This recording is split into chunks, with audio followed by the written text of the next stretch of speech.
The legend lives on from the Chippewa on down to the big lake they call Gitchigumi. The lake, it is said, never gives up her dead when the skies in November turn gloomy.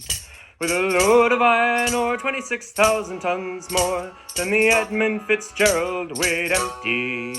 That good ship and true was a bone to be chewed when the gales of November came early.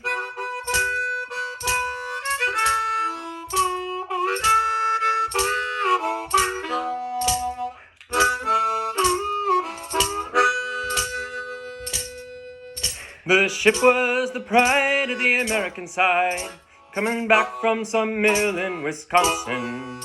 As the big freighters go, it was bigger than most, with a crew and good captain well seasoned, concluding some terms with a couple of steel firms when they left fully loaded for Cleveland. And later that night when the ship's bell rang, could it be the north wind they'd been feeling?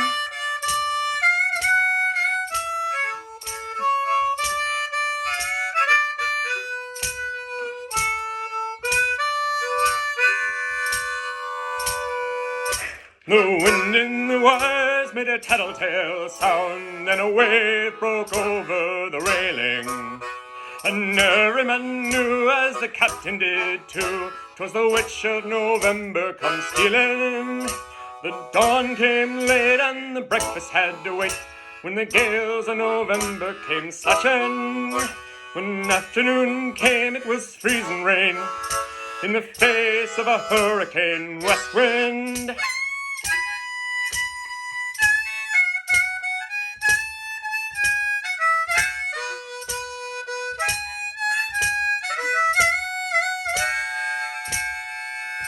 When supper time came, the old cook came on deck, saying, "Fellas, it's too rough to feed ya."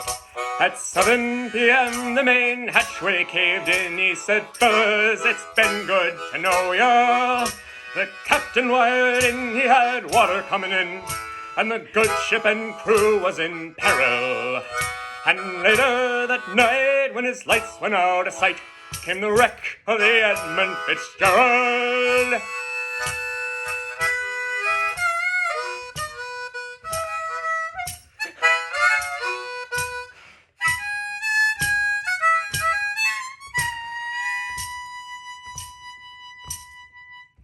Does anyone know where the love of God goes when the waves turn the minutes to hours? The searchers all say they'd have made Whitefish Bay if they'd put 15 more miles behind her. They might have split up, or they might have capsized. They may have broke deep and took water. And all that remains is the faces and the names of the wives and the sons and the daughters.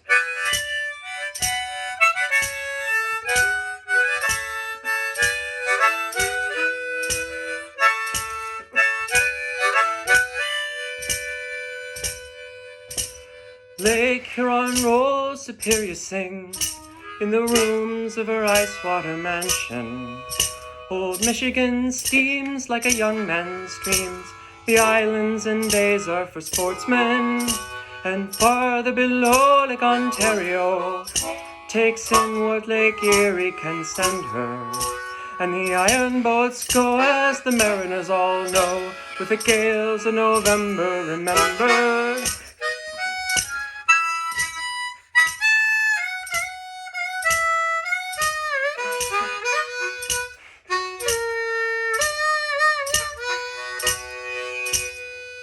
In a musty old hall in Detroit they prayed in the Maritime Sailors' Cathedral.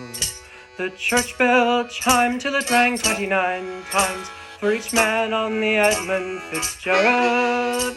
The legend lives on from the Chippewa on down of the big lake they call Gitchigumi. Superior, they said, never gives up her dead when the gales of November come early.